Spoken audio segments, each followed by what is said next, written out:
Bom, vamos começar então o terceiro bloco. Coloca, por favor, a Minela Martins aí na tela.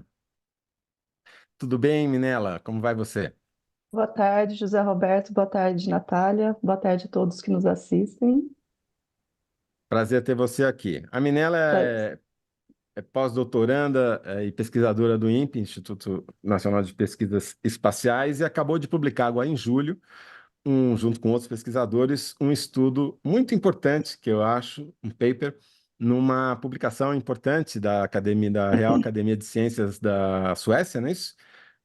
Sobre o consumo de água. Eu estou reduzindo muito o escopo, é muito mais elaborado do que isso, mas eu vou tentar simplificar aqui. Basicamente, pelo que eu li, é um estudo sobre o consumo de água crescente numa região específica dessa área, que é a nova fronteira agrícola do Brasil, talvez a mais promissora fronteira agrícola do Brasil, que foi apelidada de Matopiba, né, que é Maranhão, Tocantins, Piauí e Bahia, aquele quadrilátero ali onde eles fazem divisa, mas a Minela e seus companheiros estudaram especificamente uma sub-região do Mato Piba, que fica na Bahia, que é o Vale do Rio Grande, uma bacia do Rio Grande, que é uma região muito utilizada para cultivo de soja na Bahia, né?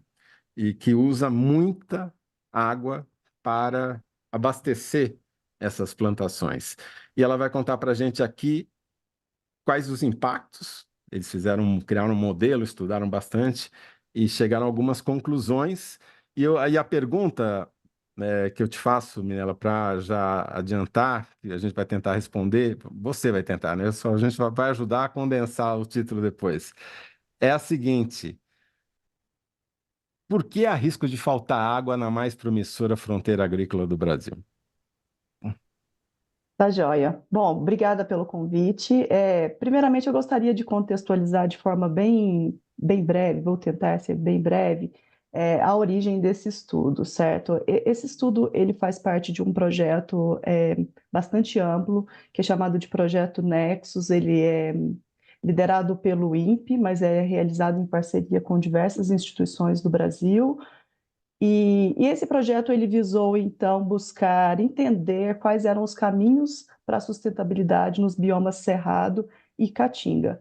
Para fazer isso, esse projeto se baseou em processos participativos, que eram oficinas, certo, nas quais eram selecionados alguns atores locais. E dentre essas oficinas, uma delas foi realizada na região de Barreiras, no oeste da Bahia. Dentre todas as discussões, né, que a gente ouviu no decorrer dessas oficinas, a principal delas foi relacionada com a questão do uso de recursos hídricos na bacia. Justamente por ser uma região muito promissora do ponto de vista agrícola, considerada, né, a fronteira agrícola, é, a nova fronteira agrícola do Brasil. E essa região específica, que é a Bacia do Rio Grande, ela fica localizada ali no sudoeste do Mato Piba, sudeste do Mato Piba, desculpe, que é esse complexo aí de estados, né, que tem esse desenvolvimento bastante acentuado da agricultura nos últimos anos. Então, a preocupação de diversos setores que participaram dessas oficinas era justamente o uso excessivo de recursos hídricos e o impacto que isso já vinha sendo observado do ponto de vista de pescadores artesanais, de comunidades ribeirinhas e do próprio agronegócio preocupado com os limites de expansão da agricultura irrigada, que é um importante subsídio para a produtividade da região, que produz soja, algodão, milho e outras culturas, mas é um expoente bastante importante para a economia brasileira. Então Minela, surgiu desse desculpa te contexto. interromper, só para a gente tentar criar um mapa na cabeça do nosso público. Pelo que Sim, eu vi ali, o Rio Grande nasce na fronteira da Bahia com Goiás, não é isso? Lá na Serra do Espigão Geral, e corre na direção do oceano, mas mais indo para o norte, vai subindo ali o mapa da Bahia até desembocar no São Francisco. Ele é um importante afluente do Rio São Francisco, e no exato. meio do caminho ele corre essa região de Barreiras, que é a região maior produtora de soja da Bahia, uma das regiões, né, não só você está descrevendo aí de outras culturas também, mas é Uhum. um importante centro. Só queria botar esse mapa, ver se é isso mesmo, e a partir daí eu achei muito interessante. Quer dizer, vocês começaram a partir não das suas hipóteses, vocês foram perguntar para as Uhum. pessoas qual era o problema, né?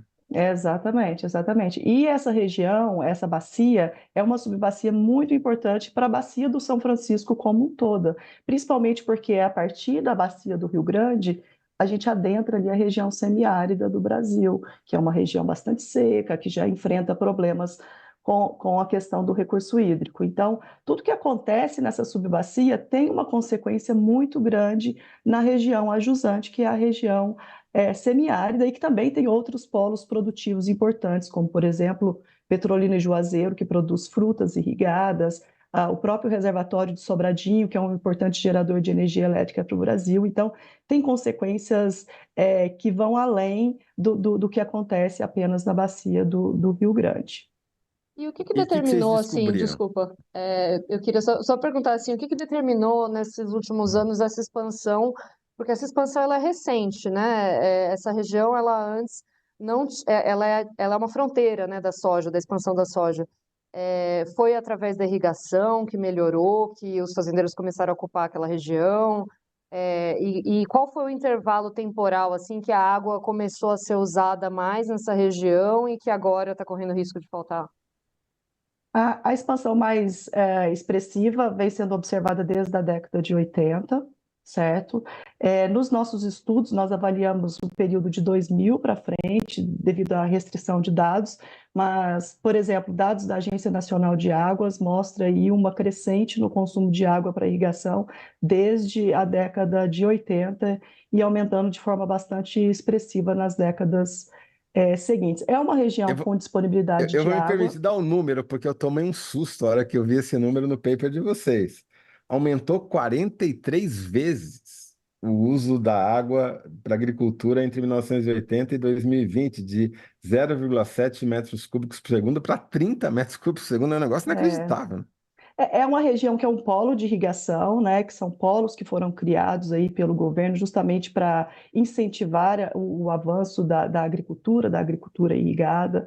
Então, é bastante expressivo o aumento.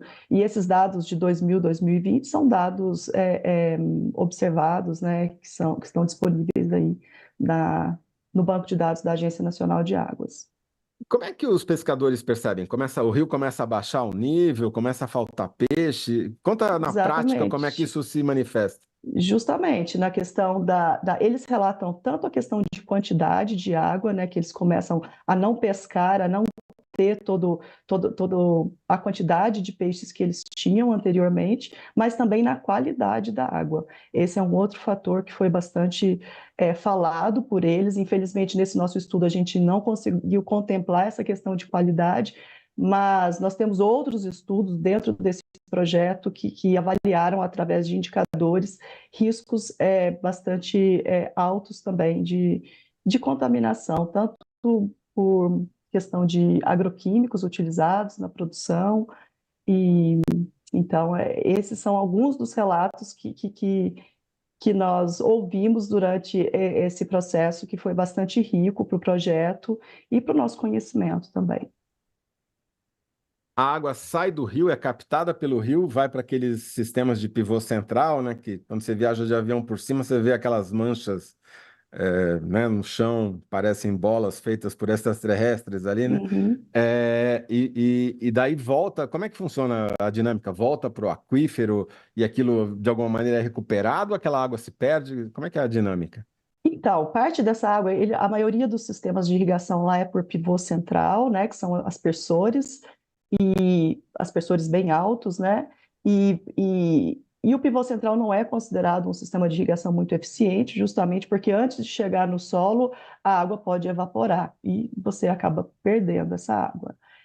Mas da água que chega no solo, parte, infiltra e contribui ali para a região radicular, para o crescimento, né, das culturas agrícolas, e a outra parte percola, tem uma percolação profunda e volta ali tanto para abastecimento, né, dos aquíferos, mas também contribui ali com o escoamento subterrâneo, que a gente fala, que pode vir a reaparecer na água superficial na região ajusante.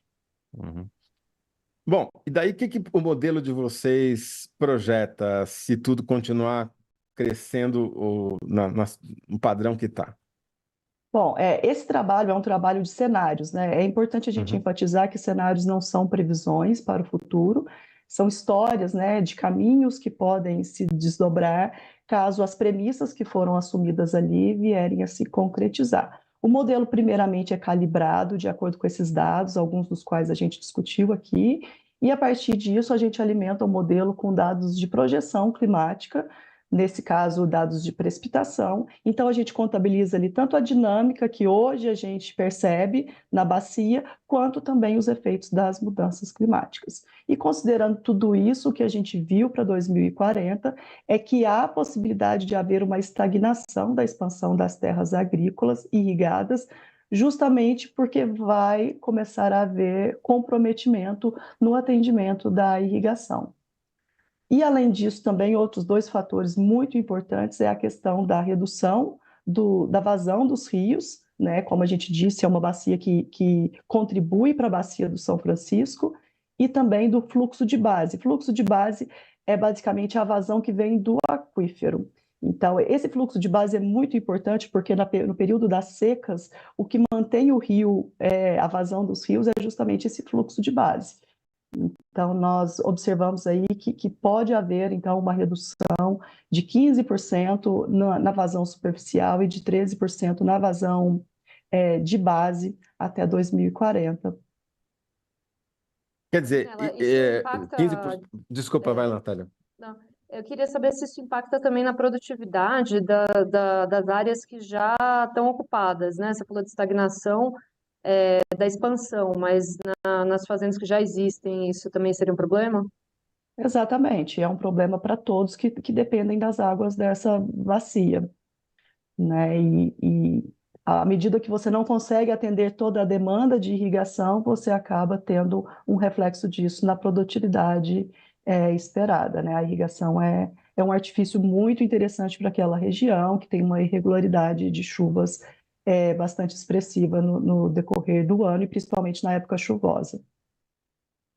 A crise climática está agravando o problema, quer dizer, não é só porque o consumo da água explodiu, como vocês descrevem, mas a crise climática também agrava o problema porque vocês dizem lá no paper que a frequência das chuvas no período de seca diminuiu e a intensidade também diminuiu ao longo dos últimos anos, é isso? Na verdade, o que a gente tem visto aí, né, nos trabalhos que falam sobre mudanças climáticas é justamente isso. A gente tem um aumento de frequência de secas, né, que a gente já está observando, inclusive nos dias Uhum. atuais aí no país, e o que pode haver também é a questão do aumento da intensidade de chuvas. Para a agricultura, é interessante que você tenha chuvas que consigam infiltrar no solo e abastecer a região da zona radicular. Quando você tem chuvas muito intensas, essa chuva, ela infiltra, mas ela escoa superficialmente, o que acaba não sendo de grande utilidade ali para a produção agrícola. E o que pode ser feito? Porque, se eu entendo bem, esse cenário, tudo bem, não é uma previsão, é um cenário, mas é um cenário Uhum. que, olhando os gráficos ali, o modelo está batendo com a realidade, né? Vocês conseguiram fazer um modelo que a realidade está confirmando ele. Uhum. O que pode ser feito para mudar esse cenário, para evitar que se leve a uma situação em que o pescador não consiga pescar, que não consiga ter qualidade da água para abastecer as cidades, que as próprias fazendas que já estão instaladas não consigam, possam continuar conseguindo melhorar, ou melhor, manter suas culturas irrigadas? O que precisa ser feito para mudar esse quadro? Bom, eu acho que é interessante a gente pensar que esse tipo de trabalho ele vem muito no sentido de tentar antecipar os impactos, justamente para que a gente traga à tona a discussão sobre medidas para minimizar os impactos. Todos nós sabemos da importância do setor do agronegócio para o Brasil, da importância de gerar energia hidrelétrica e da importância de manter, né, a sustentabilidade da pesca e de outras atividades econômicas. As retiradas de água em qualquer região do Brasil, né, elas são feitas através de uma concessão, que a gente chama de outorga. Essas outorgas, elas são medidas, né, ou quantificadas, baseadas numa série histórica de vazão. Então, um dos primeiros passos é rever esses valores que são concedidos, as quantidades que são concedidas, justamente porque a gente já observa mudanças nos padrões de chuva nos últimos anos, o que pode ter implicado também na redução da disponibilidade de água nessa bacia. Então, esse é um primeiro ponto, mas o monitoramento de poços também, de captação subterrânea, é um outro ponto importante. É, Além também da fiscalização de mudanças do uso do solo, né? Se a gente pensar que quando você muda a cobertura vegetal, você acaba prejudicando a recarga dos aquíferos. Então, é uma outra questão bastante importante, além da adoção de medidas mais eficientes e mais racionais de uso de água pela agricultura. É um fator importante, a adoção de agricultura de precisão e todos alguns fatores que a gente já vê alguns agricultores utilizando, né, sendo mais eficientes, mas isso tem que ser uma medida mais generalizada para que a gente veja um efeito mais expressivo.